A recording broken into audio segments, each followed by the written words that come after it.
الحمد لله نحمده ونستعينه ونستغفره ونعوذ بالله من شرور أنفسنا من يهده الله فلا مضل له ومن يضلله فلا هادي له ونشهد أن لا إله إلا الله وحده لا شريك له وأشهد أن سيدنا وحبيبنا ومولانا محمدا عبده ورسوله فقد قال الله تعالى إن الله وملائكته يصلون على النبي يا أيها الذين آمنوا صلوا عليه وسلموا تسليما محبة شرائط اللهم صل على محمد وعلى آل محمد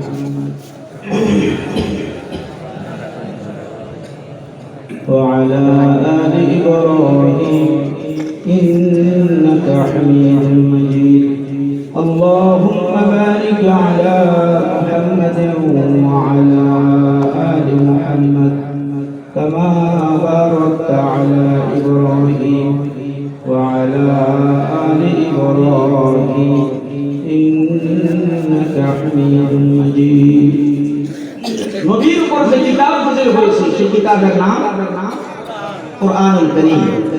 বলেন তো দেখি এই কিতাবের ভিতরে বিন্দু পরিমাণ কোনো সন্দেহের অবকাশ আছে কি? আল্লাহ বলেন যালিকাল কিতাব লা রাইবা ফীহি আই লা শাক্কা ফীহি। আমি যে কিতাব নাযিল করলাম এই কিতাবের ভিতরে সন্দেহ তো দূরের কথা, বিন্দু পরিমাণ সন্দেহ নাই, সন্দেহের অবকাশ নেই, কিচ্ছু নেই। আমি যা বলছি সব আমি আল্লাহর বানানো, আমি আল্লাহর কথা, আমার নবীর বানানো, একটা কথাও কোরআন শরীফে নেই। কথা ক্লিয়ার? এইবার শুনেন আল্লাহ রাব্বুল আলামিন বলছেন আমি আমার নবীকে পৃথিবীতে কেন পাঠাই? নবী চলে গেছেন, নবীর যে দায়িত্ব, নবীর যে ডিউটি, সেই ডিউটি কিয়ামত পর্যন্ত এক দল পালন করবে, তারা হচ্ছেন ওয়ারাসাতুল আম্বিয়া, নবীর ওয়ারিস। এই জন্য আল্লাহর হাবিব বলেন কোন মানুষ যদি আমাকে দেখে কালিমা পড়ে মুসলমান হয়ে যায় এই লোকটার উপরে জাহান্নামের আগুন হারাম। আমি যখন মরে যাব, চলে যাব, সম্পদ রেখে যাব না, আমার ওয়ারিস থাকবে ওলামায়ে কেরাম। কোন মানুষ যদি আলেমদের প্রতি নেক নজরে তাকায়, আমি রাসূলের প্রতি তাকাই, যেরকম হতো তাদের সগীরা গুনাহ মাফ হয়ে যাইত। কিয়ামত পর্যন্ত হকপন্থী আলেম যারা, সত্য কথা যারা বলে, গোপন যারা করে না, সরকারের পাঁচটা গোলাম যে আলেমরা করবে না, সত্য কথা বলবে, তাদের চেহারার দিকে তাকাইলে বিশ্ব নবী বলছেন উম্মতের সগীরা গুনাহ আলেমের দিকে তাকাইলেও মাফ হয়ে যাবে। আলেম হলো তিন প্রকার। এক নম্বর আলেম হলো সরকারি, যে কোন সরকার আসবে তাদের গোলামি করবে, একদল আলেম টাকা পয়সা খাইয়া। ঠিক না জোরে বলেন? কিছুদিন আগেও দেখছেন একজন আলেম আমাদের প্রধানমন্ত্রীকে জান্নাতি বলে সার্টিফিকেট দিয়েছিলেন। এরা হলো সরকারি, এরা কি সরকারি। আরেকদল আলেম হলো দরকারি, তাদের প্রয়োজন সব সময় হবে, তারা হলো ওয়ারাসাতুল আম্বিয়া। তারাই হলো সত্যিকারের আলেম, যারা ফাঁসির কাস্টে ঝুলতে রাজি আছে, কিন্তু হক কথা বলা থেকে বিরত থাকতে তারা রাজি। এদের চেহারার দিকে তাকালে সগীরা গুনাহ। আল্লাহর পয়গম্বর বলেছেন তাদের দিকে তাকাইলে তোমরা মনে করো তোমরা আমি নবীর দিকে তোমরা তাকাইছো। কারণ আমি যে দায়িত্ব পালন করতাম, আমি যে ডিউটি পালন করতাম, ইসলামের দাওয়াত দিতাম, হক কথাগুলো বলতাম, কোরআনের দাওয়াত দিতাম, এই দাওয়াতগুলো কিয়ামত পর্যন্ত একদল আলেম দিবে, ওই দলটাই হলো আমি নবীর ওয়ারিস। আরেকদল আলেম হলো সুবিধাবাদী জিন্দাবাদ, গুলালু। যেমন সকালবেলায় ভর্তা বানায় খাইলে মজা লাগে, দুপুর বেলায় গরু গোশতের সাথে দিয়া পাক করলো চলে, রাত্রে যদি আবার শুটকি দিয়ে বাজি করে খাইলে চলে। ঠিক তদ্রুপ একদল আলেম আছে, তারা যেই সরকার আসবে ওই সরকারের সাথে তাদের পাল মিলিয়ে কথা বলে। মসজিদ কমিটি যদি সুদখোর হয়, ঘুষখোর হয়, তাহলে তার যতদিন পর্যন্ত তার চাকরি থাকবে ততদিন ঘুষ আর সুদের বিরুদ্ধে তার জবাবে একটা কথা বের হবে না, কারণ তার চাকরি টিকায় রাখবে। এটা হলো গুলালু মার্কা, সুবিধাবাদী জিন্দাবাদ।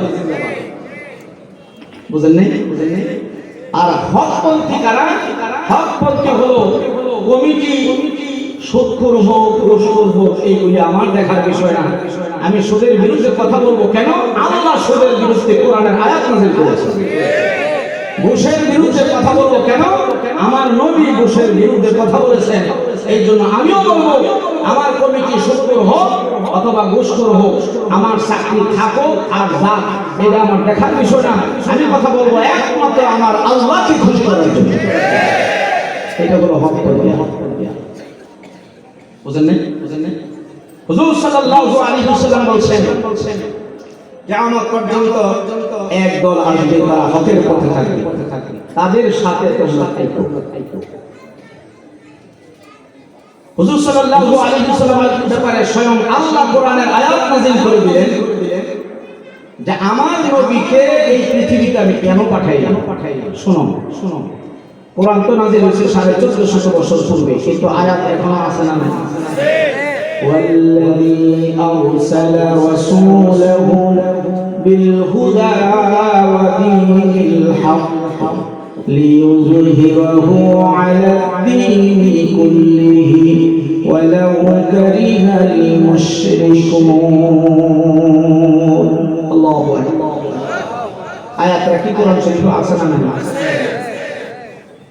দ্বীনে হক সহ, সত্য ধর্ম সহ আমি আল্লাহ আমার নবীকে পাঠাইলাম। কথাটা কেন? লিইয়ুযহিরাহু আলা দ্বীন কুল্লিহি। এই পৃথিবীতে ধর্মের কোনো অভাব নাই। বৌদ্ধ ধর্ম, খ্রিস্টান ধর্ম, ইহুদি ধর্ম, হিন্দু ধর্ম, যত ধর্ম আছে সমস্ত ধর্মের উপরে ইসলামকে বিজয়ী করার জন্য, কোরআনকে বিজয়ী করার জন্য আমি আল্লাহ আমার রাসূলকে দুনিয়াতে প্রেরণ করলাম। ওয়াজ বেশি শোনার কোনো প্রয়োজন নেই, আমলের নিয়তে একটু খেয়াল করি। আধা ঘন্টা আলোচনা শুনলি আমি মনে করি আমলের নিয়তে যদি শুনে 6 ঘন্টা শোনার চেয়ে আধা ঘন্টা যথেষ্ট। শুধু শুনে আল্লাহ কেন পাঠাইলেন আমাদের নবীকে। হুজুর সাল্লাল্লাহু আলাইহি ওয়াসাল্লামকে পাঠাইলেন সমস্ত ধর্মের উপরে আমাদের ধর্মটাকে, আমাদের ইসলামকে, আমাদের কোরআনের আইনকে বিজয়ী করার জন্য, প্রতিষ্ঠিত করার জন্য। হুজুর সাল্লাল্লাহু আলাইহি ওয়াসাল্লাম 40 বছর একদিন থেকে শুরু করে 63 বছর পর্যন্ত মক্কায় 13 বছর, মদিনায় 10 বছর, মোট 23 বছর মেহনত করে একটা ইসলামী রাষ্ট্র গঠন করেছিলেন। ঠিক কিনা ধরে বলি? যেই জমানার লোকেরা নিজের কন্যা সন্তান হওয়ার পরে নিজের হাতে তৈরি জীবন্ত কবর দিত, এরা আমাদের সেই খারাপ ছিল না? বলেন, এত জঘন্যতম খারাপ থাকার পরেও কোরআনের সংস্পর্শে আসার কারণে এই খারাপ গুলো ভালো হয়ে গেল। যে ওমর রাদিয়াল্লাহু তাআলা আল্লাহ রাসূলের গলা কাটার জন্য গিয়েছিলেন, ওই ওমর তার মনের জবান থেকে পবিত্র কোরআন কারীমের আয়াতে কারীমা শোনার পর তার দিল নরম হয়ে গেল। ঠিক না? যেই তরবারি দিয়া আল্লাহ রাসূলকে হত্যা করার জন্য উনি দৌড় দিয়েছিলেন, ওই তরবারে নিয়ে নবীজির দরবারে গিয়ে বলছেন, হুজুর এই যে তরবারে দিয়া আপনাকে হত্যা করার জন্য এসেছিলাম, কিন্তু কোরআনুল কারীমের তেলাওয়াত শোনার পরে আমার দিল নরম হয়ে গেল। আমার বিশ্বাস হলো এই কোরআন যা আপনার প্রতি অবতীর্ণ হচ্ছে এটা আল্লাহর বাণী ছাড়া কোনো মানব রচিত কথা হতে পারে না। আমাকে আমার এই তরবারে দিয়া আমাকে আপনি এই যে টুকরা টুকরা করে শেষ করে দেন, আমার কালিমা পড়ায় দেন, লা ইলাহা ইল্লাল্লাহ মুহাম্মাদুর রাসূলুল্লাহ সাল্লাল্লাহু আলাইহি ওয়াসাল্লাম। নিজের তরবারে নবীর হাতে দিয়ে নবীর সামনে গিয়ে মাথা নিচু করে দিলেন, আত্মসমর্পণ করলেন। কোরআনের সংস্পর্শে না আসার কারণে সে ছিল মুশরিক, কোরআনের সংস্পর্শে আসার কারণে সে হয়ে গেল মুসলমান। শুধু মুসলমান নয়, আল্লাহ রাসূল বলেছেন আমার পরে কোন নবী আসবে না। যদি আল্লাহ নবী পাঠাইতেন তাহলে অবশ্যই হযরত ওমর রাদিয়াল্লাহু তাআলা আনহুকে আল্লাহ নবী বানায় দিতেন। এমন কি নবীজি বলছেন যে আমার ওমর যে রাস্তা দিয়ে যায় এই রাস্তা দিয়ে শয়তান যায়। তাহলে এই কোরআনের কারণে, কোরআনের সাথে সংস্পর্শ থাকার কারণে, কোরআনের প্রতি আমল করার কারণে লোকটা খারাপ ছিল, স্বর্ণে পরিণত হয়ে গেল। ঠিক না ভাই? হ্যাঁ, তার কোনো দাম ছিল না, মূল্য ছিল না। এখন তার মূল্য আছে না নাই? রাসূল সাল্লাল্লাহু কেমন মূল্য? রাসূল সাল্লাল্লাহু আলাইহি ওয়াসাল্লাম মেরাজের রাতে উনি জান্নাত জাহান্নাম দেখছেন কিনা?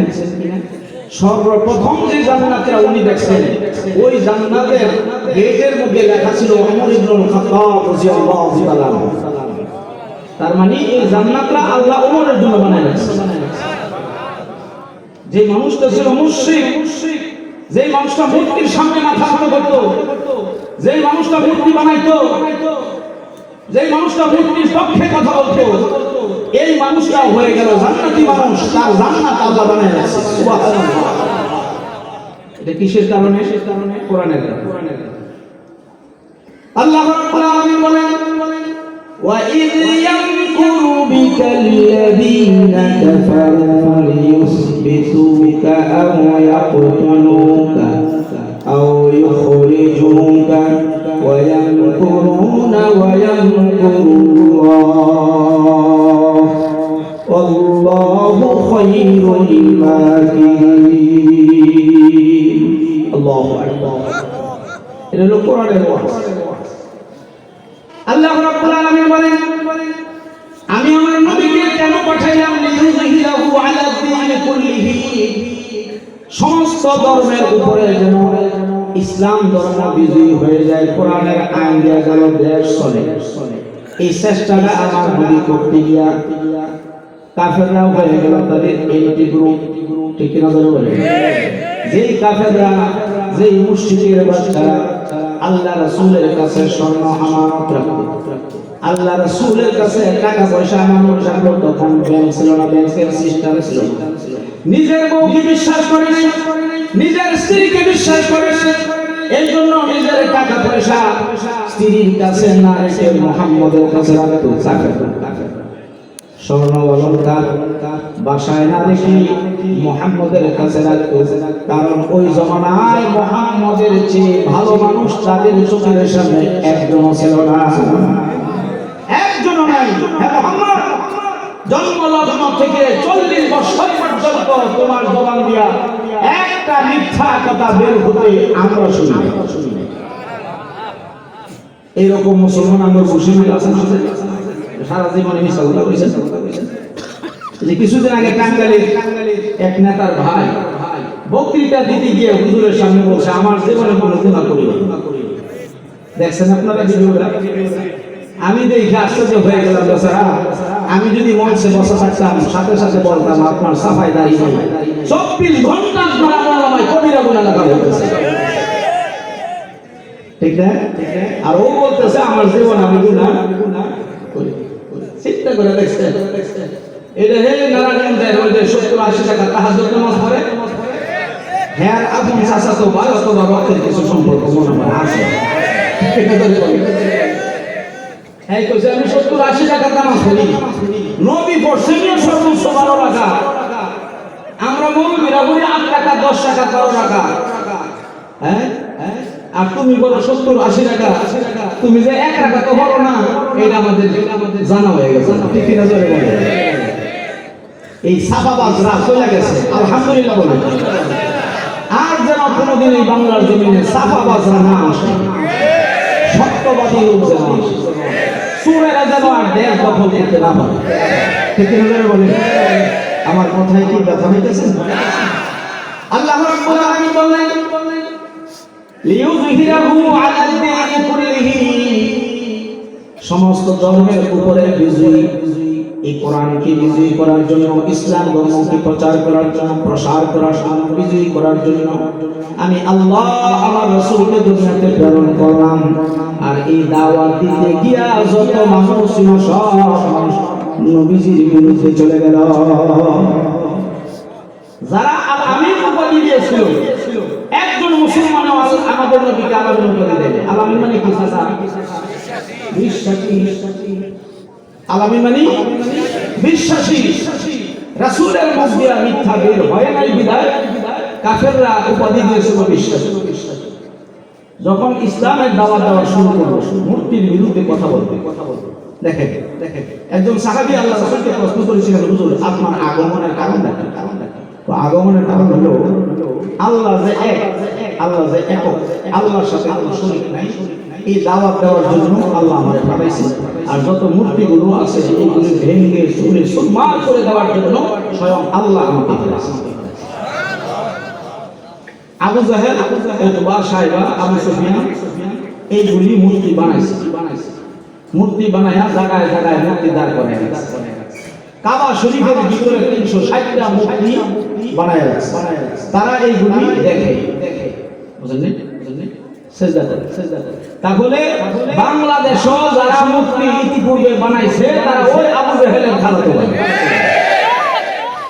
ওয়াজ শুনবেন 1400 বছর আগের ওয়াজের সাথে মিলাইছে, দেখবেন বাংলাদেশে মিলে কিনা। যদি মিলে তাহলে ওয়াজ কথাটা বুঝাইতে পারছেন? আবু জাহেল মূর্তির পক্ষের লোক ছিল। আবু জাহেল মূর্তি বানায়, আবু জাহেল মূর্তির সামনে মাথা নত করে, রাস্তার মোড়ে মোড়ে মূর্তি বানায়, কাবা শরীফের ভিতরে 360টা মূর্তি বানায়। রাসূল দেখছে, কিন্তু দেখেও মূর্তির বিরুদ্ধে কথা বলছে, কিন্তু মূর্তির শরীরে কাজ করার ক্ষমতা নবীর ছিল না। কারণ রাসূল সাল্লাল্লাহু আলাইহি ওয়াসাল্লাম মক্কায় 13টি বছর মেহনত করছেন, তাবলীগ করছেন, দাওয়াত দিয়েছেন, জনশক্তি হয় না, রাষ্ট্রীয় ক্ষমতা নবীজির হাতে আসে না। যেই পর্যন্ত রাষ্ট্রীয় ক্ষমতা হাতে না আসে ততক্ষণ পর্যন্ত মূর্তি ভাঙা যাবে না। এটা নবী ভালো করে জানেন, বুঝলেন? এই জন্য 360টা মূর্তি কাবা শরীফের ভিতরে থাকা অবস্থায় বিশ্ব নবী কাবা তোয়াফ করছেন, মনের মধ্যে দুঃখ, আল্লাহ তোমার ঘর তোয়াফ করতেছি কিন্তু ভিতরে মূর্তি। আমি বলি তারা শুনে না, তারা উল্টাটা বুঝে, যেরকম আমাদের দেশে উল্টাটা বুঝছে। ঠিক না বলে? আল্লামা মামুনুল হক সাহেব এবং আরো অন্যান্য আলেম ওলামাগণ ওনারা বলেছিলেন বঙ্গবন্ধুর মূর্তি বানায় না, মূর্তি না বানায়া ওনার জন্য মসজিদ বানান, মাদ্রাসা বানান, মানুষ নামাজ পড়বে, উনি কবরে থেকে সওয়াব পাইবে, ছেলেরা কোরআন শরীফ তেলাওয়াত করবে, মাদ্রাসা থেকে অসংখ্য সওয়াব বঙ্গবন্ধুর কবরে যাবে। এক। 2 নম্বর যুক্তি দিয়েছেন আলেম ওলামারা, আপনি যদি মোড়ে মোড়ে বড় বড় মূর্তি বানান, কোটি কোটি টাকা খরচ হবে, পাখি আইসা আপনার বাবার মাথার মধ্যে বসে আরামে পাখি করবে, আপনি বল দেখবেন, দেখেও কিছু করার নেই, কারণ মূর্তির মাথা অনেক পায়খানা করে যাবে। ঠিক না বলে? করছি শুধু পাখিয়া করে নাই, আদম পাখিও করছি। শুধু আদম পাখি আপনার প্রস্রাব করে না, ইনশাআল্লাহ জামাতের সাথে করছে, জামাতের সাথে করছে। তখন কারো কোনো ক্ষমতা হয় নাই একটা টু শব্দ করা। ঠিক না বলে? আল্লাহর পয়গম্বর 13 বছর মূর্তির বিরুদ্ধে ওয়াজ করছেন, আর আবু জাহেল মূর্তির পক্ষে। ঠিক না বলে? 16 বছর বাংলাদেশে আলেম ওলামারা মূর্তির বিরুদ্ধে কথা বলছেন, কিন্তু আবু জাহেলের সালানা মূর্তি বানায়া দাঁড় করায় রাখছে। 1450 বছর আগে আবু জাহেল যা করছে, আমাদের বাংলাদেশের 1450 বছর পরে আবু জাহেলের সালাফারা তাই করছে, ঠিক না? ওই জমানায় নবীজি যেভাবে দাওয়াত দিয়েছেন ওইভাবে 16টা বছর পর্যন্ত আলেম ওলামারা দাওয়াত দিয়েছেন, কিন্তু একটা মূর্তি ভাঙার ক্ষমতা হয় নাই, সাহস হয় নাই। ওই যে নারায়ণগঞ্জের 70-80 টাকা তাহাজ্জুদ নামাজ পড়াওয়ালা লোকটা একদিন বলেছিল, আমার কাছে রেকর্ড আছে, সে বলছে কি কারো বাবার যদি ক্ষমতা থাকে তাহলে বঙ্গবন্ধুর মূর্তির মধ্যে হাত লাগাও, হাত ভেঙে ছুঁড়ে শেষ করে দেওয়া হবে, মূর্তির জায়গায় মূর্তি থাকবে। ওই আবু জাহেল যে ভাষণ দিছে এই ভাষণ হয়ে গেছে, ঠিক কিনা বলে? এই ভাষণের শেষে আমি দেখি না আল্লাহ নবী মদিনায় আয়েশা রাষ্ট্র কায়েম করলেন, হাতে যখন ক্ষমতা আসলো 10,000 সাহাবায়ে কেরাম নিয়ে মক্কার দিকে রওনা, মক্কা গেলেন, মক্কা বিজয় করলেন। সেখানে গিয়া হযরত বেলাল রাদিয়াল্লাহু তাআলা আনহুকে বললেন, বেলাল আজকে তুমি কাবা শরীফের ছাদের উপরে উঠবা, তোমার শরীরের মধ্যে যত শক্তি আছে ওই শক্তি প্রয়োগ করে বেলাল আজকে তুমি আল্লাহর শব্দ আল্লাহু আকবার আল্লাহু আকবারের ধ্বনি দিতে থাকো, আযান দিতে থাকো। আজকে মক্কার জমিনে কারো বাবার ক্ষমতা নাই আযানে বাধা দিতে পারবে, ঠিক কিনা বলে? তুমি আযান দাও, কেউ তোমাকে বাধা দিবে না, তার কারণ হলো ক্ষমতা আমাদের কাছে এসে গেছে। আল্লাহু আকবার বলেন। এইবার 1450 বছর পরে বাংলাদেশের 2024 সনের ওয়াজের সাথে মিলা ঢাকা বিশ্ববিদ্যালয় মসজিদের ভিতরে 16 বছর পর্যন্ত মুয়াজ্জিন সাহেব মাইকে আযান দিতে পারে নাই, ঠিক নজরে বলেন কেন পারে নাই? একদল আল্লাহর বান্দা আছে তারা বাধা দিয়েছে, তাদের ঘুমের ডিস্টার্ব হয়। আর যারা নামাজ পড়ছে, নামাজ যারা পড়ছে, দাড়ি যারা রাখছে, সুন্নতের আমল যারা করছে ইউনিভার্সিটিতে, তাদেরকে ছাত্র শিবির জামাত বানাইয়া তাদেরকে বন্দি কারাগারে ঢুকাইয়া দিয়েছে, ঠিক কি নজরে বলেন? এইবার আল্লাহ রাসূল বলেন, আমি এই মক্কার কাবার সামনে নামাজ পড়তেছিলাম, এই আবু জাহেল তার সালাফারা দিয়া উটের নাড়ি ভুঁড়ি আমার মাথার উপরে এমন ভাবে চাপায়া দিয়েছিল, শ্বাসটা পর্যন্ত ভালো করে আমি ফলাইতে পারি নাই, অক্সিজেন দিতে নিতে পারছিলাম না। একজন মানুষও আমার পক্ষে ছিল না মক্কায়, কিন্তু কাফেরদের ভিতর থেকে একজন দৌড়ায় গেছে, দৌড়ায় গিয়ে আমার বাড়িতে বলতেছে, বাড়ি থেকে আসো, তাড়াতাড়ি যাও, গিয়ে দেখো বিশ্ব মারা যাইতেছে, উটের গাড়ি গুলি চাপাইয়া দিয়েছে আবু জাহেল তার ছেলেবেলারা। হযরত ফাতেমা রাদিয়াল্লাহু তাআলা আনহা খবরটা শোনার সাথে সাথে তখন ফাতেমা রাদিয়াল্লাহু তাআলা আনহা সুস্থ ছিলেন, দৌড়ায় গেলেন কাবা শরীফের সামনে, গিয়ে দেখে ঠিক ওই আল্লাহ রাসূলের মাথার উপরে নারী গুলি চাপাই দিছে, আর আবু জাহেল দাঁড়ায়া দাঁড়ায়া তামসা দেখতেছে, হাসতেছে। নাউযুবিল্লাহ। আবু জাহেল বলছিল, তোমরা বেঁচে থাকতে মুহাম্মদ নামাজ পড়া কেমনে যায়, তোমরা বেঁচে থাকতে তাদের দলের লোকেরা কেমনে আযান দেয়, তোমরা বেঁচে থাকতে মুহাম্মদ কেমনে নামাজ পড়ে তোমরা কি দেখো না? নামাজ যেন না পড়তে পারে, আযান যেন দিতে না পারে, সেই ব্যবস্থা তোমরা করবা। আমি অর্ডার দিলাম, তাই করছি। হযরত ফাতেমা রাদিয়াল্লাহু তাআলা আনহা বাবার সামনে এসে চোখের সামনে ছেড়ে দিলেন, এইভাবে ধুইরা জোরে যখন টান দিয়েছেন, সাথে সাথে আল্লাহ রাসূলের মাথা মুবারকের উপর থেকে উটের নারী গুলি মাটিতে পড়ে গেল। আল্লাহর পয়গম্বর সিজদা থেকে মাথা উঠাইলেন, মাথা উঠাইয়া সালাম দিয়া নামাজ শেষ করলেন।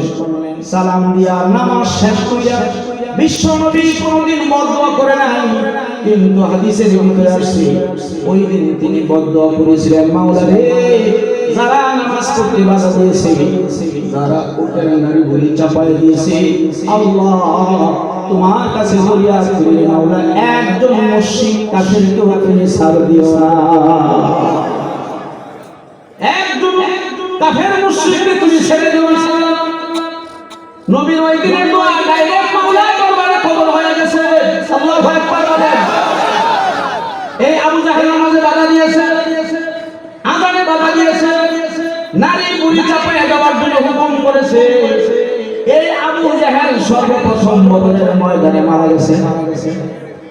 তাও দুইটা বাচ্চা নাবালিগের কাছে মুআজ আর মুআফিজ, ঠিক কিনা জোরে বলেন, মারা গেছে। এইবার দেখেন তো দেখি আল্লাহ রাসূলকে নামাজ পড়তে বাধা দিয়েছিল, আযান দিতে বাধা দিয়েছিল, কাবা শরীফের সামনে তারা দিয়েছিল। আবু জাহেলের ছেলেরা আমাদের বাংলাদেশের ভিতরে 16 বছর আযান দিতে দেয় নাই, নামাজ পড়তে দেয় নাই, বাধা দিয়েছিল তারা। জোরে সোরে বলেন আবু জাহেলের ছেলেরা। আল্লাহ নবী যেমন তাদের জন্য বদদুয়া করেছেন, আমি গুলজারি হুজুর স্টেজ থেকে হাজারো মানুষের সামনে মানুষ নিয়ে তাদের জন্য বদদুয়া করতেছি। আল্লাহ যারা নাকি আবু জাহেলের প্রতারণা ছিল, নামাজ পড়তে দেয় নাই, দাঁড়িয়ে রাখতে দেয় নাই, আযান দিতে দেয় নাই, দেশ স্বাধীন হওয়ার পরে 1-2 দিন পরে তারা ঢাকা বিশ্ববিদ্যালয়ে আযান দিয়েছেন, মাইকে আযান দিয়েছেন, ঠিক না বলেন। আমরাও তাদের জন্য বদদুয়া করতে চাই, আল্লাহ তাদের একজনকেও তুমি ছেড়ে দিও না। শুধু দুনিয়ার বিচার নয়, আখিরাতের বিচারও চাই, ঠিক কিনা জোরে বলেন। আমাদের নবী যদি জালেমদের বিরুদ্ধে বদদুয়া করতে পারে, আমরা নবী হইয়া আমরা জালেমদের বিরুদ্ধে বদদুয়া কেন করতে পারবো না রে ভাই, ঠিক কিনা জোরে বলেন। যাদের কারণে কথা বলতে পারে 16 বছর, যাদের কারণে আল্লাহর কোরআনের হক কথা কোনো নবী বলতে পারে না, মিথ্যা রাজনীতি আমাদেরকে বসায়া মিথ্যা রাজনীতি স্টেজ থেকে কইরা তারা চলে গেছে। আর স্টেজের মধ্যে কোরআনের রাজনীতি আমরা করতে পারি নাই তাদের কারণে। কোরআনের রাজনীতির কথা আমরা বলতে পারি নাই, আর তারা মিথ্যা সুন্নির রাজনীতি করে চলে গেছে। এই জন্য নবীজি কষ্ট পেয়ে আল্লাহ দরবারে বদদুয়া করেছিলেন, আল্লাহ একজন কাফেরকে তুমি ছেড়ে দিও না, যারা আমাকে নামাজে বাধা দিয়েছে। আমরা বদদুয়া করি, আল্লাহ ঢাকা ইউনিভার্সিটির ছাত্রদেরকে যারা নামাজ পড়তে দেয় নাই, যারা আযান দিতে বাধা দিয়েছে, তাদের একজনকে তুমি ছেড়ে দিও না, একটা করে ধরো, ঠিক না জোরে বলেন। তাদেরকে পাকড়াও করো, দুনিয়ায় শাস্তি দাও, আখিরাতে শাস্তি বরাদ্দ করো। আল্লাহ পয়গম্বর বেলাল রাদিয়াল্লাহু তাআলা হুকে বললেন, আযান দাও, আজকে কেউ বাধা দিবে না, কারণ দেশ স্বাধীন হয়ে গেছে, আযান দাও। হযরত বেলাল কাবার উপরে গিয়া ছাদের উপরে দাঁড়ায়া যত শক্তি আছে সব শক্তি প্রয়োগ করে আল্লাহর নাম উচ্চারণ করলেন, নামাজের আযান দিলেন। এইবার আল্লাহর পয়গম্বর বললেন, হে আলী, আমার হাতের মধ্যে একটা কুঠার আছে, লোহা আছে, শক্ত লোহাটা দিয়া কাবা শরীফের ভিতরে 360টা মূর্তি আছে, মূর্তিগুলো একটা একটা করে ভাঙবো। আল্লাহু আকবার। এতদিন ভাঙতে পারে না, 13 বছর নবীজি ছিলেন, ভাঙতে পারে না। ওয়াজ করছেন, বিরুদ্ধে কথা বলছেন, কাজ করতে পারে না। কিন্তু দেশ যখন স্বাধীন হয়ে গেল, নবীজির হাতে ক্ষমতা এসে গেল, ওমরকে বললেন এইবার ভাঙব। কারো বাবার ক্ষমতা নাই আয়েশা মুক্তির সামনে দাঁড়াইতে। ঠিক আছে, হযরত ওমর রাদিয়াল্লাহু তাআলা ভাঙলেন, আলী রাদিয়াল্লাহু তাআলা শক্তি কম ছিল না, তিনিও ভাঙলেন, পাইকারি দরে ভাঙলেন। 360টা মূর্তি থেকে 358টা মূর্তি ভাঙলেন, 2টা মূর্তি রেখে বের হয়ে গেলেন। আল্লাহ রাসূল প্রশ্ন করলেন, মূর্তি কি বাকি আছে না সব ভাঙছে? সবই ভাঙছে, কিন্তু 2টা রয়েছে। তো 2টা আবার রাখছে, ওই 2টা রাখছে এই জন্য একটা মূর্তি দেখলাম হযরত ইব্রাহিম পয়গম্বরের সূরতে বানায় রাখছেন, আর একটা হলো ইব্রাহিম পয়গম্বরের সন্তান হযরত ইসমাঈল আলাইহিস সালামের সূরতে বানায় রাখছে। ওরা দিয়ে আঘাত করে নাই, কারণ নবীর মাথার মধ্যে কেমনে আঘাত করি, দুজন নবী, একজন বাপ আর একজন সন্তান, ঠিক কিনা জোরে বলে, বিড়ালে বাধা দেয়, এই জন্য বের হয়ে চলে আসছি। আল্লাহ রাসূল বলেছেন, কুরাল্লা আমার কাছে যাও, তোমরা পিছনে পিছনে দাঁড়ায় তামাশা দেখো। আল্লাহু আকবার।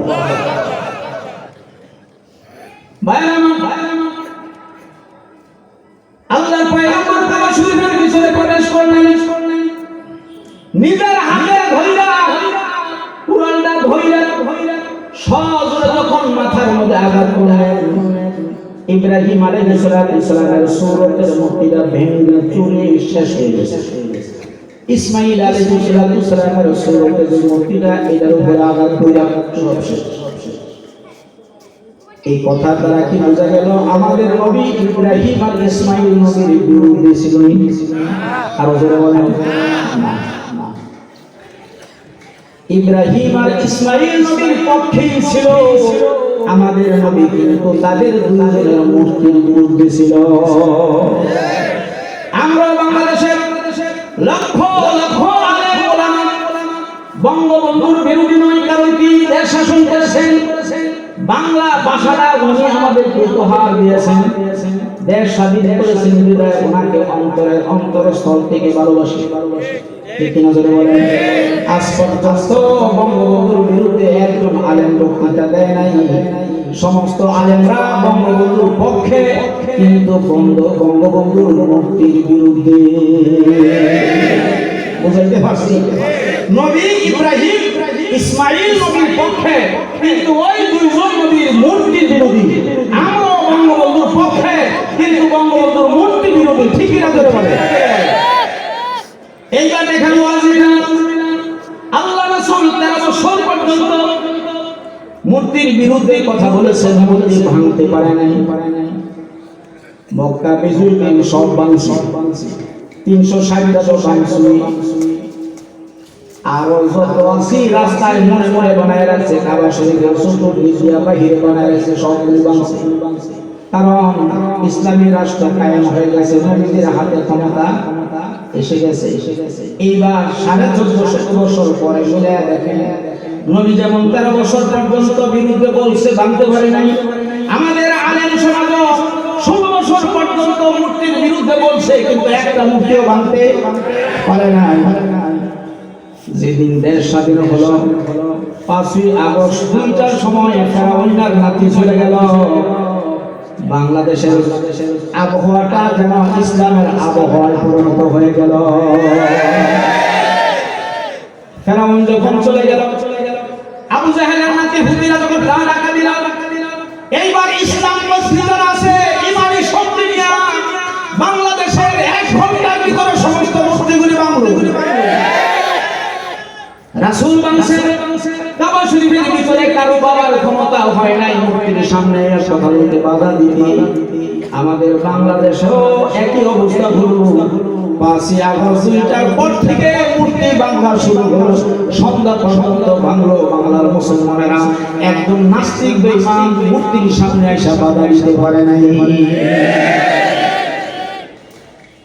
1450 বছর পূর্বে ওয়াজ, 1450 বছর পরে আইসা হুবহু মিলছে কিনা বলে? আরো জোরে বলতে হবে, বলছে। তাহলে কথা স্পষ্ট হয়ে গেল, যারা মূর্তির পক্ষের লোক তারা আবু জাহেলের পক্ষের লোক, যারা মূর্তির বিরুদ্ধের লোক তারা বিশ্বনবী মুহাম্মদুর রাসূলুল্লাহ সাল্লাল্লাহু আলাইহি ওয়াসাল্লামের পক্ষের লোক। ঠিক কি বলেন? আমরা কি আবু জাহেলের পক্ষের লোক বলেন?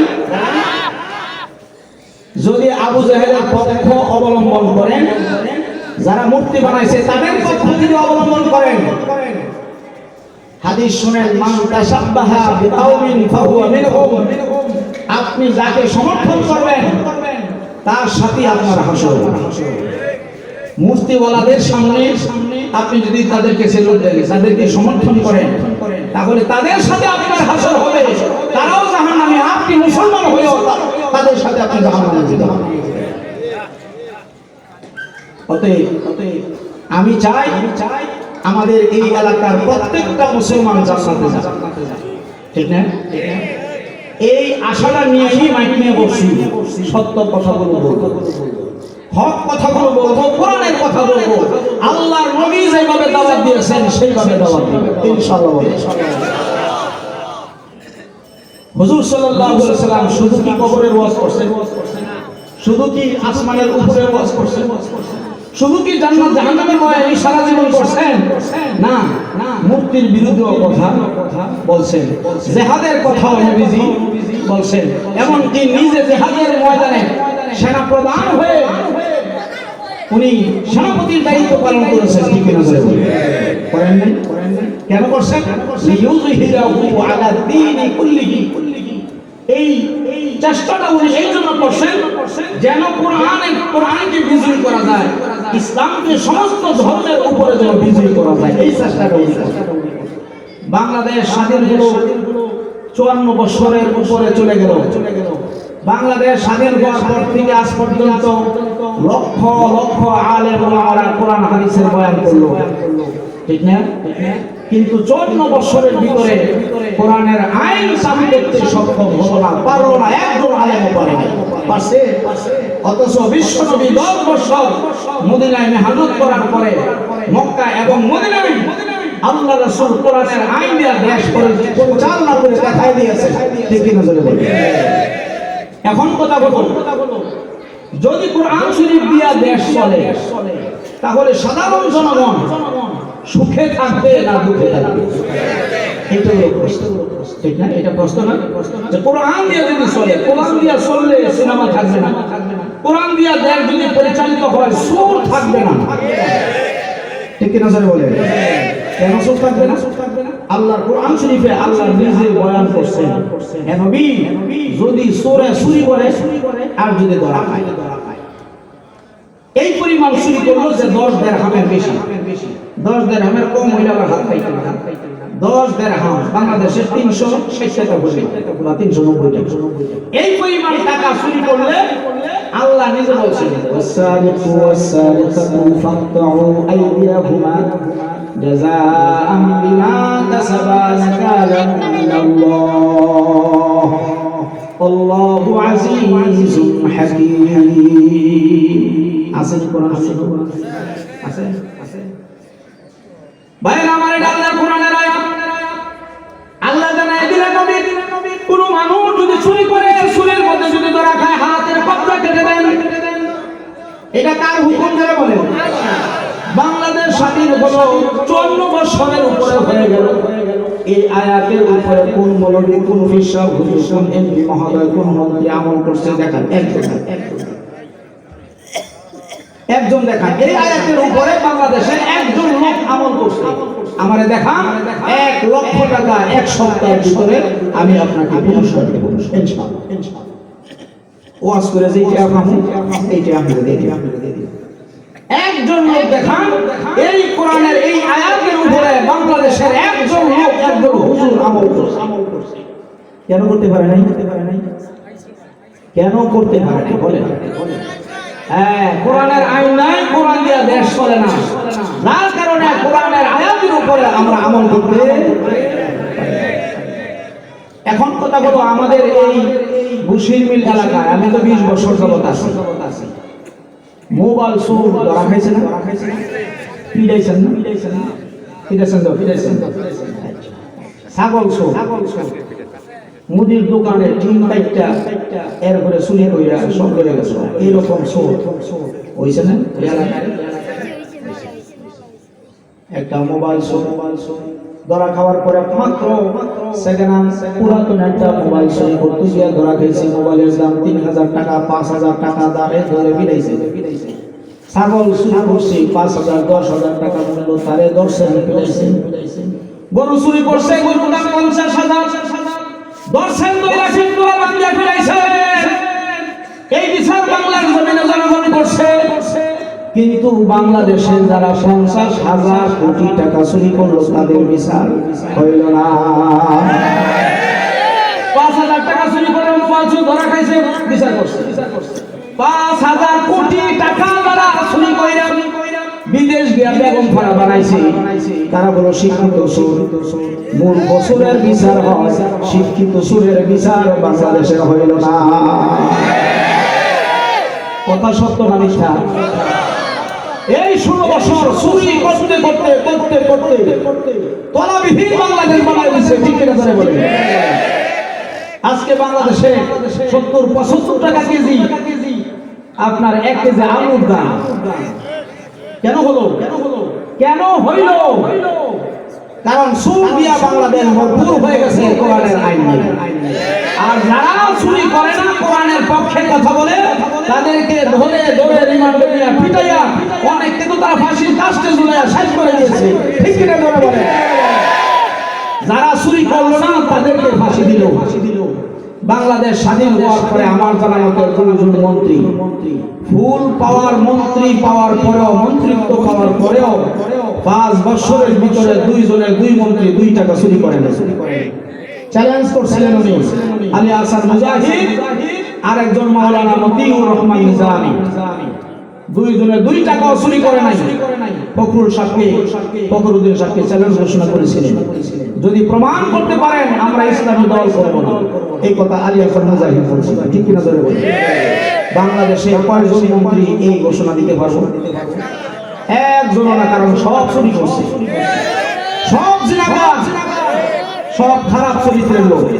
ঠিক কিনা ধরে বলে এই জন্যই তারা কেউ তো বাঁচার জন্য দাঁড়িয়ে রাখে, আবার কেউ বাঁচার জন্য দাঁড়িয়ে সাইসা বানায় দেয়, তারপরেও বাঁচতে পারে না। ঠিক কিনা ধরে বলে যারা 5 বছর মন্ত্রিত্ব পাওয়ার পরে চুরি করলো না তাদেরকে রিমান্ডে নিল, পিটাইলো, জেলখানায় ঢুকাইলো বছরের পর বছর, এরপরে ফাঁসির কাস্টে ঝুলাইয়া কবরে পৌঁছে দিল। আর যারা 36,000 টাকা চুরি করলো তাদের বিচার এই বাংলার জমিনে হলো না। ঠিক না ভাই? যদি কোরআনের আইন চালু থাকতো তাহলে তাদের হাত আগে কাটা যেত। এই বসির মিলে একজন মোবাইল চোর ধরা খাওয়ার পরে তার কোরআনী আইন অনুযায়ী যদি হাতের কবজা থেকে মেম্বার, চেয়ারম্যান সাহেব, আইনের লোকেরা কেটে দেয়, এইবার এটা বিধুন কইরা আপনি যদি ফেসবুকে ইউটিউবে ছেড়ে দেন এবং সাংবাদিক এসে যদি ভিডিও কইরা প্রত্যেকটা টেলিভিশন চ্যানেলে সম্প্রচার করা হয় এবং পত্র পত্রিকায় হেডলাইনে যদি দেওয়া হয়, বলেন তো দেখি সারা বাংলাদেশ এবং কি বিদেশেও প্রচার হবে কিনা? এটা যদি একটা সূরার বিচার যদি কোরআনের আইন দিয়ে করা হতো, বাংলাদেশের লক্ষ লক্ষ সূরারা তওবা করে খাঁটি মুসলমান হয়ে যেত। আমি কাবা শরীফে দেখছি, মদিনায় দেখছি, মসজিদের সামনে আশেপাশে যেই স্বর্ণের দোকানগুলো আছে, আযান শোনার সাথে সাথে এই দোকানদার ভাই শাটার না দিয়া তালা নামাইয়া শুধু একটা গামছার মতন একটা রুমাল উপরে ফালাইয়া, স্বর্ণের উপরে ফালাইয়া নামাজ পড়ে আবার চলে আসছেন। 1 বিন্দু পরিমাণ স্বর্ণ চুরি হয় না, কোরআনের আইন থাকার কারণে। আর আমাদের এই জায়গায় বুশির মিল, সাইনবোর্ড দিলাম না, বুশির মিল যে আলু বিক্রি করে, হ্যাঁ যদি খালি আলু পোহানো আলু থুইয়া খালি যায় বাইতুল মামুন মসজিদে নামাজ পড়িয়া আইয়া দেখবো 1.5 মণ কাঁচামরিচ 6 কেজি নাই। ঠিক কিনা করে বলেন? কারণ কি? কারণ সুরে জানে কোরআন দিয়া দেশ চলে না। সুরে ভালো করে জানে আমি যতই চুরি করি কিল ঘুষি তো আমার সাথে অবশ্যই আছে, কিল ঘুষি দিয়ে আমার ছেড়ে দেবো, আমার হাত কাটবে। এইবার সুরের যদি হাত কাটা হয় তাহলে আরেকটা মুসিবত হলো, এই সুরে তার শ্বশুর বাড়িতে গিয়েও শান্তি পেত না, শালা শালিরা সুর দুলা হয়েছে, একটা অশান্তি শুরু হয়েছে। মসজিদের ভিতরে গেছে নামাজ পড়ার জন্য, হাত কাটা, মুসল্লিরা বলবে চোর কিন্তু ঢুকছে, মোবাইল সাবধান, জুতা অসাবধান, এমন কি অশান্তি? সাইনবোর্ড বাজারে গেছে, আরো দোকানদার বাইরা এবং কাস্টমাররা যখন দেখবে তার হাত কাটা, তখন একজন আরেকজনের সাথে কানা বসা করবে, চোরাইয়া বসে, সাবধান সাবধান, মোবাইল থেকে সাবধান, টাকা পয়সা সাবধান, চোর কিন্তু আইছে। তার মানে হলো শ্বশুর বাড়িতে গিয়া শান্তি নাই, মসজিদের ভিতরে গিয়া চোরে শান্তি পেল না, সাইনবোর্ড বাজার করতে গিয়ে অশান্তি পেল না। এই যে অশান্তি আর অশান্তি, এই অশান্তি নিয়ে তার কবরে যেতে হবে। ঠিক কিনা করে বলে? তো চুরি করার আগে চোরে এই চিন্তাটা করবো যে আমি তো শ্বশুর বাড়িতে গিয়ে অশান্তি পাইতাম না, অতএব আমার চুরি করার কোনো দরকার নাই। এই জন্য আল্লাহ কোরআন নাযিল করে জানাই দিলেন, 500 টাকা কম লাগে। এই জন্য হাত কেটে দেন, হাত কাটলে একটা দেখা 10 ভালোবাসে। বুঝাইতে পারছি? এই বাংলাদেশে আজ থেকে 20 বছর আগে আইন পাস করছে, ইফতিজিনের আইন। যুবকরা যুবতী মেয়েদেরকে দেখলে কানো খায় যায়, আবার ডায়ও এটারে কয় ইফতিজিং। ঠিক কিনা ধরে বলে? ইফতিজিং এর সংজ্ঞা বলে দিলাম। যদি সিরিয়ে কত তুমি আমার ডাকছো কেন? আমি ডাকছি না, আমি ডাকতে যাচ্ছি। কলেজ ইউনিভার্সিটি গেটের সামনে গিয়া যুবকরা দাঁড়ায় থাকে যুবতী মেয়েদেরকে দেখার জন্য, উত্তপ্ত করার জন্য। ঠিক না? আইন পাস করলো সরকার, 20 বছর হয়ে গেল। 20 বছরের ভিতরে আপনারা ভালো করে বলেন তো দেখি, ইফতিজিং কি বন্ধ হলো না আরো বাড়ছে? বাড়ছে। কেন বাড়ছে? তারা যে আইন করছে, এই আইন তাদের মন গড়া আইন, কোরআনের আইন তারা গ্রহণ করে নাই। ঠিক কিনা জোরে বলেন? কোরআন ইফতিজিং এর আইন পাস করেছে আরো 1450 বছর আগে। কত বছর আগে? 1450 বছর আগে। আল্লাহ রাব্বুল আলামিন কোরআনের আয়াত নাযিল করে দিলেন ইফতিজিং বন্ধ কেমনে করতে হবে শুনেন। আয-যানিয়াতু ওয়াজ-যানি ফাজলিদু কুল্লা ওয়াহিদিন মিনহুমা 100 জালদা। নবী গো, কোন যুবক যদি কোন যুবতীর ধরে, যদি তার সাথে খারাপ ব্যবহার করে, যদি জিনা করে, সে যদি অবিবাহিত হয়, মেয়েটাও যদি অবিবাহিতা হয়, তাহলে 100 ডোরা মারেন। জনসম্মুখে কয় শত ডোরা? 100 ডোরা। কোরআনের আইন হলো যদি মেয়েটা বিবাহিতা হয়, তার স্বামী আছে, স্বামী থাকার পরেও পরপুরুষের সাথে পরকীয়া করা গেছে, যা বাংলাদেশে অবরোধ করছে। ঠিক কিনা বলে বলেন? পশ্চিমকালে বন্ধ হবে না। আল্লাহর কোরআনের আইন যে পর্যন্ত বন্ধ না হবে, আল্লাহর কসম, মানব রচিত আইন দিয়া ইফতিজিং আর জিনা পরকীয়া বন্ধ হবে না, হবে না, হবে না। এই জন্য কোরআনের আইন দিয়া দেশ চলো। কারা কারা সাম ইমান যদি থাকে হাত উঠায় দেখা। আল্লাহ তুমি কবুল করো, আমরা সবাই বলি আল্লাহুম্মা আমিন।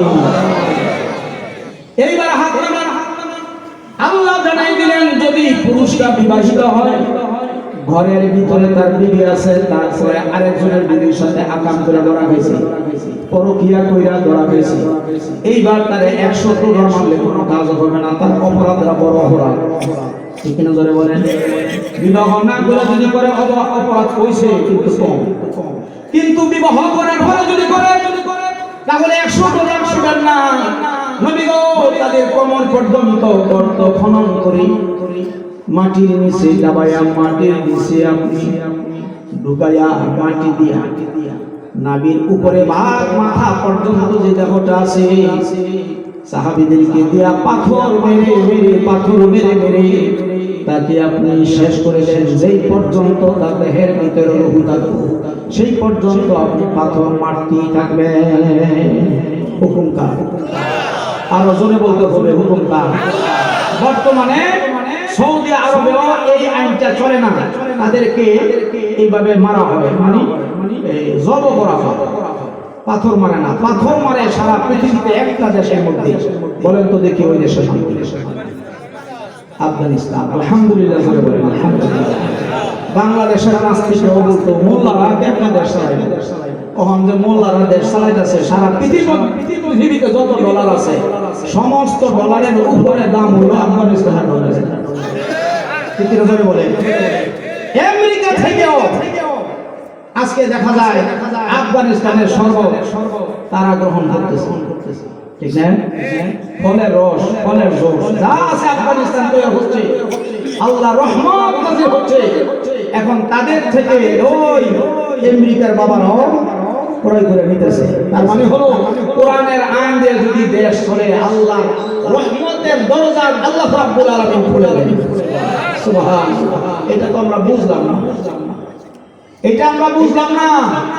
যেই মৌলবী কোরআনের আইনের কথা বলবে, এই মৌলবীর দইরা থানায় নিয়ে যাইছে। ঠিক না বলে বলে, অথচ মৌলবী কোরআনের পক্ষে কথা বলছে। ঠিক না? আল্লাহ রাব্বুল আলামিন জানিয়ে দিলেন, ও নবীজি, যদি কোনো বিবাহিতা মেয়ে কোন বিবাহিত পুরুষ জিনার মধ্যে যারা খায় তাহলে কোমর পর্যন্ত আপনি গর্ত করে ঢুকাই দেন, আর অর্ধেক উপরে যা আছে পাথর মারতে থাকেন যেই পর্যন্ত তার দেহের ভিতরে রুহু থাকে। একটারে যদি পাথর মারে এইটারে দেখা সারা দেশের যুবক আর যুবতীরা তওবা কইরা মুসলমান হয়ে যাবে। ইফতিজিং করা তো দূরের কথা, জিনা করা তো দূরের কথা, জিনার চিন্তাও কোনোদিন তার মাথার ভিতরে ঢুকাইবে না। কোরআনের আয়াত, ঠিক কিনা জোরে বলি। আজকে আমার মেয়ে আপনার মেয়ে, আমার বোন আপনার বোন বুরকা পরিরাও কলেজে যেতে পারে না, ঠিক কিনা জোরে বলি। ইফতিজিং এর শিকার হয়। যদি কোরআনের আইন দিয়ে দেশ চলতো তাহলে তারা নির্দ্বিধায় একা একা ঢাকা আসা যাওয়া করতে পারতো। কোনো যুবক সামনে আইসা ইফতিজিং করব সে সাহস পাইতো না, ঠিক কিনা জোরে। এইবার আল্লাহর হাবিব বিশ্বনবী মুহাম্মদ রাসূলুল্লাহ সাল্লাল্লাহু আলাইহি ওয়াসাল্লাম এই কোরআনের দাওয়াত দিতে গিয়া তিনি কত সমস্যার সম্মুখীন হয়ে গেছেন, রমজান পর্যন্ত হয়ে গেছে, ঠিক কিনা জোরে বলেন। হ্যাঁ, কোরআনের দাওয়াত মক্কার মানুষেরা শুনে না, তায়েফে গেছে। তায়েফে ছিল নবীজির মামার বাড়ি, নবীজির মামার বাড়ি। আমিও কয়েক মাস আগে তায়েফ ঘুরে আসছি। বিশ্বনবী মুহাম্মদ রাসূলুল্লাহ সাল্লাল্লাহু আলাইহি ওয়াসাল্লাম যখন দেখলেন মক্কাবাসীরা কথা শুনে না, কালিমার দাওয়াত গ্রহণ করে না, কোরআনের কথা মানে না, শুনে না, তো ঠিক আছে মামার বাড়িতে যাইয়া মামার বাড়িতে গিয়া ওখানে গিয়া কালিমার দাওয়াত দিছে। আর নেতারা কি বলছে শুনেন, হাদিসের ভিতরে আসছে। নেতারা বলছে তোমার মতো মানুষ ছাড়া আল্লাহ মনে হয় আর কোনো মানুষ খুঁজা তালাশ করে পায় নাই। তোমার বাবা নাই, তোমার মা নাই, এরকম এতিম ছাড়া আল্লাহ মনে হয় কোনো মানুষ তালাশ করে পাইছে না। তোমার টাকা নাই, পয়সা নাই, এমন একজন গরিব মানুষ ছাড়া মক্কার জমিনে কত ধনী মানুষ আছে, আল্লাহ বলে একজন মানুষও পাইছে না। তোমার আল্লাহ নবী বানাইছে না। তারা এই ধরনের কথা যখন বলছেন, নবীজির চোখ দিয়ে টপ টপ করে পানি ফোঁটা পড়তেছে। আল্লাহ কোন জাতির কাছে আমার পাঠাইলা? ইসলাম ধর্ম গ্রহণ করা তো দূরের কথা, আমার ক্রিটিসাইজ করে, খারাপ কথা বলে, খারাপ ভাষা দিয়ে আমাকে জবাব দেয়। মাওলা রে তুমি কার কাছে পাঠাইছো? এরপরে ওই নেতারা সালাফারা যারা আছে, পাতি নেতা সাথী নেতা যারা আছে, যুবকদেরকে এনে দিয়ে দিছে। এই যে পাগলটা ইসলামের দাওয়াত দেয়, পাথর মারো, শরীরের মধ্যে পাথর মারো, তোমরা পাথর মারো, যেই পর্যন্ত লোকটা মারা না যায় এই পর্যন্ত পাথর মারতে থাকো। নাউযুবিল্লাহি মিন যালিক। হাদিসের ভিতরে আছে আল্লাহর পয়গম্বর বিশ্বনবী মুহাম্মদ রাসূলুল্লাহ সাল্লাল্লাহু আলাইহি ওয়াসাল্লাম কালিমার দাওয়াত দিয়েছেন, আর তারা যুবকদেরকে নিয়ে দিয়েছে। যুবকরা পাথর মারা শুরু করল। যেই জায়গায় নবীজি দাঁড়ানো অবস্থায় ছিলেন, পাথর মারার পরে নবীজি বেহুশ হয়ে জমিনে পড়ে গিয়েছে। ওই জায়গাটার মধ্যে সৌদি গভর্নমেন্ট ছোট্ট একটা মসজিদ বানাইছে। কিছুদিন আগেও ওই মসজিদে গিয়া 2 রাকাত নফল নামাজ পড়ার তৌফিক আল্লাহ আমি কদমকে দিয়েছেন। ওই জায়গাটার মধ্যে বিশ্বনবী পাথর মারতেছে, বিশ্বনবী জমিনে পড়ে গেলেন। পা থেকে শুরু করে মাথা পর্যন্ত পুরা দেহটা রক্তে রক্তাক্ত হয়ে গেছে। নবীজি বেহুশ হয়ে পড়ে গেছেন। এরা মনে করছে নবী মনে হয় মারা গেছে, মারা চলা বন্ধ, যেহেতু আমরা চলে যাই। দূরে গিয়া দাঁড়ায় রয়েছে। নবীজির কি অপরাধ ছিল রে ভাই? নবীজির অপরাধ একটাই ছিল, তিনি কোরআনের কথা বলেছেন, কোরআনের দাওয়াত দিয়েছেন, কালিমার দাওয়াত দিয়েছেন। অপরাধ একটাই, ঠিক কিনা জোরে বলেন। এইবার নবীজি নড়াচড়া বন্ধ। নবীজি যখন জ্ঞান ফিরে আসছে, আল্লাহর পয়গম্বর জ্ঞান ফিরে আসার পরে শোয়া থেকে উঠে বসছে। বৈশা তাকায় দেখে মাথার মধ্যে যে কপালের মধ্যে পাথর মেরেছে, টাটকা রক্তগুলো এইভাবে পড়তেছে, আর সারাটা শরীর থেকে ফিলকি দিয়া রক্ত বের হয়েছে, জমিন লাল লাল হয়ে গেছে। ভাইরা আমার, হাদিসের ভিতরে আসে আল্লাহর নবী মুখমণ্ডল থেকে এইভাবে মলে এনে টাটকা রক্তগুলো দেখা আকাশের দিকে তাকায়।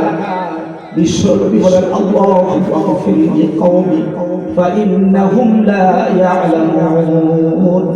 আয় আল্লাহ, এই কওমের লোকেরা বুঝে নাই আমি যে তাদের নবী।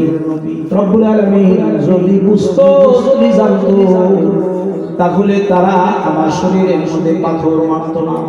আল্লাহ গো, তারা আমাকে না বুঝা পাথর বলেছে, আমি তাদেরকে মাফ করে দিছি, তুমিও কিন্তু তাদেরকে মাফ করে দাও, গজব দিও না। যুবকদের জন্য বিশ্বনবী দোয়া করেন, আর যুবকেরা দাঁড়ায় দাঁড়ায় তার সাথে খেলছে, আর তারা বলতেছে লোকটা মরে নাই, আসো দৌড়ে আসো, আবার পাথর মারি, আল্লাহু আকবার, আবার পাথর মারা শুরু করে দিল। বিশ্বনবী জ্ঞান হারা হয়ে গেলেন, পড়ে গেলেন, জ্ঞান দীর্ঘক্ষণ পর্যন্ত ছিল না। যুবকরা মনে করছে লোকটা মারা গেছে, আমরা চলে যাই। এইবার তারা দূরে গিয়ে দাঁড়ায় গেছে। দীর্ঘক্ষণ পরে আল্লাহ রাসূল যখন তার জ্ঞান ফিরে আসছে, হাদিসে আসছে এইবার টাটকা রক্ত গান দেখা চোখের সামনে আইনে একটা দোয়া করছে, আল্লাহুম্মা গফির লিকাওমি ফাইন্নাহুম লা ইয়ালামুন। আমার গোত্রের লোক, আমার মামার বাড়ির লোক, মামার বংশের লোক, তারা না বুঝা মারছে, আল্লাহ এই জন্য তুমি রাত কইরা তাদের উপর গোসা করে গজব দিও না। আল্লাহুম্মা গফির লিকাওমি, আয় আল্লাহ দয়া করে তাদেরকে তুমি ক্ষমা করে দাও, আল্লাহ তাদেরকে তুমি মাফ করে দাও, ফাইন্নাহুম লা ইয়ালামুন, তারা তো বুঝে নাই। আল্লাহু আকবার বলে। কেমন দয়ার নবী, কেমন মায়ের নবী, বিশ্ব নবী মুহাম্মদ রাসূলুল্লাহ সাল্লাল্লাহু আলাইহি ওয়াসাল্লাম ওই জমিনে 3 বার বেহুশ হয়ে পড়ে গিয়েছেন। এরপরে যুবকরা চলে গেছে। তৃতীয়বার যখন বেহুশ হয়েছেন, দীর্ঘক্ষণ পর্যন্ত নবীজি নাড়াচাড়া বন্ধ। তারা মনে করছে এবার মারাই গেছে, আমরা বাসায় চলে যাই। বাসায় চলে গেছে। যায়েদ ইবনে হারেসা রাদিয়াল্লাহু তাআলা আনহু পাশে ছিলেন। এই যায়েদ ইবনে হারেসাকে বললেন, জ্ঞান যখন ফিরে আসে ডাক দিয়ে বললেন, এই যায়েদ ইবনে হারেসা, তুমি একটু তাকায় দেখো নামাজের সময় হয়েছে কিনা। যদি নামাজের সময় হয়ে থাকে, নিচে গর্ত আছে, সেখান থেকে এক বদনার পানি নিয়ে আসো, আমি ওযু করব, ওযু কইরা মাওলার দরবারে আমি হাজিরা দিব। জোরে বলুন সুবহানাল্লাহ। হাদিসের ভিতরে আছে যায়েদ ইবনে হারেসা রাদিয়াল্লাহু তাআলা আনহু নিচে গিয়া গর্ত থেকে, পুকুর থেকে পানি নিয়ে আসলেন। পানি নিয়ে আসা আল্লাহ রাসূলের হাত মুবারক মুখমণ্ডল ধৌত করলেন, রক্ত মাখা অবস্থা সব ধৌত করলেন। এইবার জুতা খোলার জন্য চেষ্টা করলেন, কারণ দুই পা ধৌত করে দিবেন। যায়েদ ইবনে হারেসা বলেন, আমি বহু চেষ্টা করলাম, আল্লাহ রাসূলের জুতা মুবারক আল্লাহ রাসূলের পা থেকে আমি আলাদা করতে পারতেছি না, কারণ সারা শরীরে রক্ত গিয়া বিশ্বনবীর জুতার মধ্যে গেলে গেছে, জুতার শরীরে টাচ হয়ে গেছে। সর্বশেষ যায়েদ ইবনে হারেসা বলেন, আমি কামড় দিয়া আল্লাহ রাসূলের পা মুবারক থেকে জুতা মুবারক আলাদা করে ফেললাম। রক্ত মাখা এইগুলো আমি ধৌত করলাম। ধৌত করার পরে আল্লাহর পয়গম্বর দাঁড়ায়া নামাজ পড়ছেন, মাওলা রে, নামাজ পড়িরা তোমার জন্য তোমার কাছে দোয়া করতেছি, যারা আমাকে পাথর মেরে রক্তে রক্তাক্ত করে ফেলছে তাদের উপর তুমি গজব দিও না। আল্লাহু আকবার। ভাই আমার, আল্লাহ রাব্বুল আলামিন কুরআনের আয়াত নাযিল করে বলেন, ওয়া ইয ইয়ামকুরু বিকাল্লাযীনা কাফারু লিয়ুসবিতুকা আও ইয়াকতুলুকা আও ইউখরিজুকা ওয়া ইয়ামকুরুনা ওয়া ইয়ামকুরুল্লাহ ওয়াল্লাহু খায়রুল মাকিরিন।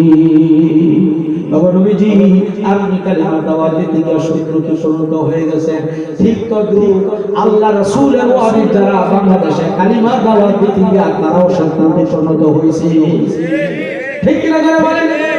যাদেরকে ফাঁসি দিয়েছে আপনারা মনে করছেন তাদের ইজ্জত সম্মান কমাইছেন? না, কমে নাই, আখিরাতে তারা শান্তিতে আছে। আল্লাহু আকবার। আর যারা আপনারা বলি কইরা বছরের পর বছর তাদেরকে কারাবন্দী করে রেখেছেন, বাইরায়া হাত ভেঙে দিয়েছেন, মাজা ভেঙে দিয়েছেন, আপনারা মনে করছেন ইসলামকে দুলিশাত করে দিয়েছেন, আলেম সমাজ শেষ হয়ে গেছে। নাজেল খাইটা যারা বের হয়েছে তাদের নাম, তাদের মূল্য বাংলার জমিনে মহান আল্লাহ হাজার গুণ বাড়াইয়া দিয়েছে। ঠিক কিনা করে বলে? হ্যাঁ মিয়া, কালিমার দাওয়াত দিতে গিয়া নবী দামদাম মোবারক শহীদ হয়েছে। 3 বছর আল্লাহ রাসূল গাছের পাতা পর্যন্ত খেয়েছে, জেলখানায় বন্দী করে রাখা হয়েছে আমাদের নবী। ঠিক কিনা করে বলে? যে সমস্ত আলেমরা জেল খেটেছে নবীর সুন্নাত, ঠিক না? যারা মারা গেছে কোরআনের জন্য মারা গেছে। ঠিক কিনা করে বলে? কোরআন শরীফের জন্য মারা গেছে। সারা বাংলাদেশে সবচেয়ে বড় যিনি বক্তা ছিলেন মুফাসসিরে কোরআন আল্লামা দেলওয়ার হোসেন সাইদি, নাম 16 বছর আমরা নিতে পারি না। আমার এলাকায় পলাশ গত 10 বছর আগে আখিরি মোনাজাত, আমি প্রধান বক্তা ছিলাম, মোনাজাত করেছিলাম, আল্লাহ দেলওয়ার হোসেন সাইদি সাহেবকে জেল থেকে বের করে মেহেরবানি করে কোরআনের তাফসীর করার সুযোগ করে দাও। এই দোয়া করার অপরাধে 10 বছরের ভিতরে ওই জায়গাটার মধ্যে 1 বছর আমাকে আর দাওয়াত দেয় নাই। এমপি সাহেবের একজন খাস সামসা ছিল, সে মোনাজাতের পরে আমাকে বাধা দিয়েছে। ইসলাম প্রিয় যারা, এরা বলছে হুজুর ক্ষমতা যদি কোনোদিন আমাদের কাছে আসে তাহলে আপনি শুনবেন এই লোকটারে বাইরাইয়া এবারে মাটির সাথে মিশাই দিন ইনশাআল্লাহ। যেদিন 5ই আগস্ট দেশ স্বাধীন হলো, 1-2 দিন পরে ফুলাফানে দৌড়ায় বাইরে হাসপাতাল ভাড়ায়। এই খবর আবার আমার বগ্নিপতির কাছে তারা দিয়ে দিয়েছে, গুলজারে হুজুরে কইয়া দিয়ে বাইরে এলেছে। আলহামদুলিল্লাহ, জোরে কোন আলহামদুলিল্লাহ, আরো জোরে। যারা মারা যায় কোরআনের কথা বলে, যারা মারা যায়, যারা মৃত্যুবরণ করে, আল্লাহ রাসূল বলেন যাদের তকদীর খুলে গেছে, ভাগ্য খুলে গেছে, কপাল খুলে গেছে, মরতে দেরি আল্লাহর সাথে সাক্ষাৎ করতে দেরি না। তাহলে আমরা একটা কথা ছোট্ট সময় থেকে শুনে আসছি, হাতি জীবিত থাকলেও নাকি 1 লাখ, মারা গেল বলে 1 লাখ। আসামিসা আল্লাহ জানে, কিন্তু কথাটা শুনছি ছোট্ট সময় থেকে।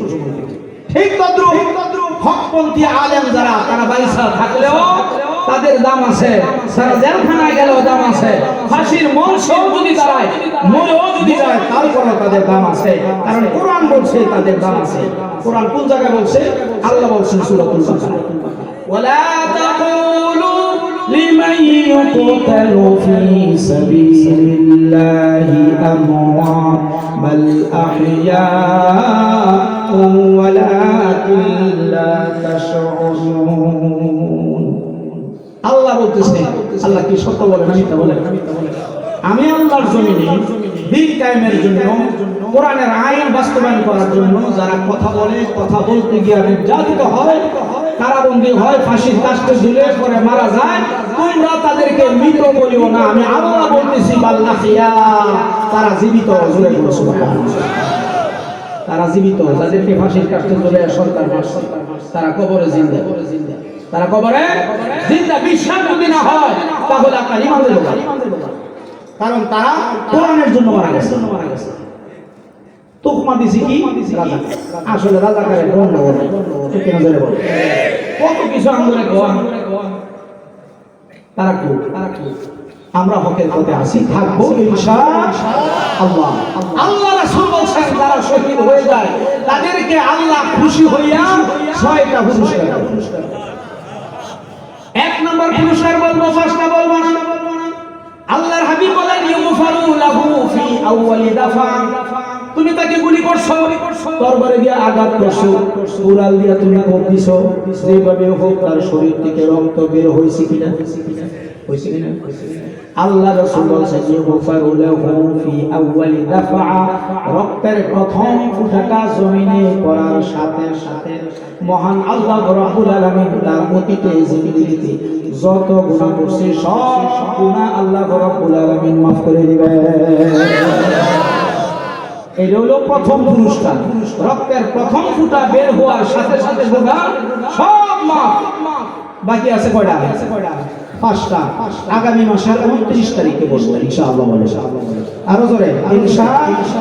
নোয়াবালি মাদ্রাসায় একটা প্রোগ্রাম আছে, মাওলানা হাসান জামিল হুজুর প্রধান বক্তা, আমি গুনাহগার দ্বিতীয় বক্তা। ওই 5টা ওই জায়গায় রাখো, ঠিক আছে ইনশাআল্লাহ। আপনারা যাইবেন তো এসব করে ইনশাআল্লাহ বলেন ইনশাআল্লাহ। আরেকটা ওয়াজ রেখে চলে যায়, সেটা হলো রাসূল সাল্লাল্লাহু আলাইহি সাল্লামকে ওরা নির্যাতন করছে, সাহাবায়ে কেরামদেরকে নির্যাতন করছে, করছে কিনা? আচ্ছা, বিভিন্ন কায়দায় মুসলমানদেরকে নির্যাতন করা যায়, বিভিন্ন কায়দায়। যদি আমাদের সাথে বক্তৃতায় কুলাইতো না পারে, বুঝেন নাই? বয়ানে যুক্তি দিয়া তারা কুলাইতে পারতেছে না, আমরা কোরআনের যুক্তি দিয়া কোরআনের কথা বলে তাদের উপরে চলে যাই, তখন তারা চুপ থাকে। তখন কি করে? তখন অনেক সময় দেখা যায় ইনডাইরেক্ট তারা আক্রমণ করে, ঠিক কিনা জোরে বলে? ইনডাইরেক্ট, ডাইরেক্ট রোম সম্রাট সে ইনডাইরেক্ট একটা আক্রমণ করেছিল। এই বয়ানটা আমি সেখানে করব। ওমর ইবনে খাত্তাব রাদিয়াল্লাহু তাআলা আনহুর জামানায় যখন তিনি অর্ধেকটা পৃথিবীর প্রেসিডেন্ট ছিলেন, কতটুকু অর্ধেকটা পৃথিবীর প্রেসিডেন্ট, কোন কায়দায় ওনার সাথে গোলানো সম্ভব নয়। তখন 4টা প্রশ্ন করেছিলেন দুধ মারফত। 1 নম্বর প্রশ্ন হলো, আপনারা যদি কোরআন নিয়ে গবেষণা করে থাকেন, কোরআন যদি সত্য হয়ে থাকে, আপনারা যদি সত্যের উপরে থাকেন, তাহলে আমার 4টা প্রশ্নের জবাব দিবেন। 4টা প্রশ্নের জবাব কোরআন শরীফের ভিতরে আছে। সুবহানাল্লাহ। যারা প্রশ্ন করছে তারা খ্রিস্টান। প্রশ্ন করছে কোন জায়গা থেকে? মুসলমানদের কোরআন থেকে। 1 নম্বর হলো এমন একটা জায়গার নাম বলেন যেই জায়গায় সূর্যের আলো জীবনে মানে সৃষ্টির প্রথম থেকে নিয়ে কিয়ামত পর্যন্ত, পৃথিবী সৃষ্টির পর থেকে কিয়ামত পর্যন্ত ওই জায়গাটার মধ্যে সূর্যের আলো একবার পৌঁছেছিল, আর কোনদিন পৌঁছে নাই, পৌঁছবেও না। ওই জায়গাটা কোন জায়গা? কোরআনের দলিল দিয়া আপনি প্রমাণ করে দেন। 2 নম্বর প্রশ্ন হলো, আমরা একটা কবরের কথা বলেন। কবরের ভিতরে যে মানুষটা শোয়ানো আছে, মানুষটা জীবিত, কবরটাও জীবিত। হাজার হাজার কিলোমিটার কবরটা জিন্দা, মানুষটাকে নিয়ে দৌড়াদৌড়ি করছে। কবরটার নাম কি? মানুষটার নাম কি? বলতে হবে আপনাদের কোরআনের দলিল দিয়া, আয়াত দিয়া, যুক্তি দিয়া বললে আমরা গ্রহণ করব না। জোরে বলুন সুবহানাল্লাহ। 3 নম্বর প্রশ্ন হলো, আমার একটা জেলখানার নাম বলেন। যেই জেলখানার ভিতরে কয়েদি আটকানো আছে, হাজারো চেষ্টা করেও বের হতে পারে না, কিন্তু ওই কয়েদি অক্সিজেন গ্রহণ করতে পারে না এবং অক্সিজেন ভিতর থেকে বের করতেও পারে না। খাবার কিন্তু ঠিক আছে, খাবার খাইতেছে, পায়খানা নাই, প্রস্রাব নাই, এমন একজন কয়েদি। নাম আপনি বলেন, জেলখানার কথা বলেন। যে জেলখানার কথা, কয়েদির কথা আল্লাহ নিজে কোরআন শরীফে ওয়াজ করছে। সুবহানাল্লাহ। 4 নম্বর প্রশ্ন হলো, সংক্ষেপে বলি, এমন 2 জন লোকের নাম বলবেন কোরআন দিয়া, যেই 2 জন লোক একই দিনে জন্মগ্রহণ করছে। হয় না? একটা 5 মিনিট আগে, আর একটা 10 মিনিট পরে, বা আধা ঘন্টা আগে একজন, আধা ঘন্টা পরে একজন, কিন্তু একদিন হয়েছে। মরণের সময় 2 ভাই একদিনে মরছে, কিন্তু মরণের সময় এক ভাই থেকে আরেক ভাইয়ের বয়স 100 বছর বেশি। এটা কিভাবে হইল? কেমনে হইল? জবাব দিবেন কোরআন শরীফের আয়াত দিয়া। আয়াত না দিয়া যদি আপনি বলেন আমি গ্রহণ করব না। ওই 2 ভাই থেকে এক ভাই আল্লাহর পয়গম্বর ছিলেন। জোরে কোন সুবহানাল্লাহ। বাবার বয়স হলো, বাবার বয়স 100 বছর, বাবার বয়স 100 বছর, সন্তানের বয়স বাবার বয়সের চেয়ে আরো বেশি, 118 বছর। এই 2 জন তারা কোরআনের আয়াত দিয়া আপনি দলিল দেন। জোরে বলুন সুবহানাল্লাহ। উদ্দেশ্য ছিল আল্লাহর নবীর সাহাবীকে আটকানো, আর কিচ্ছু না। আটকায় তাদেরকে লজ্জা দেওয়া, বুঝেন না? এইটা রেখে দিলাম। জবাব হলো 29 তারিখ। জবাব কয় তারিখ? ইনশাআল্লাহ বলেন ইনশাআল্লাহ। যদি আল্লাহ আমাকে বাঁচায় রাখেন 29 ডিসেম্বর নোয়াবালি মাদ্রাসায় ইনশাআল্লাহ, যদি আল্লাহ বাঁচায় রাখেন, তাহলে এই 4টা প্রশ্নের জবাব সেখানে দেব ইনশাআল্লাহ। বলেন ইনশাআল্লাহ। আল্লাহ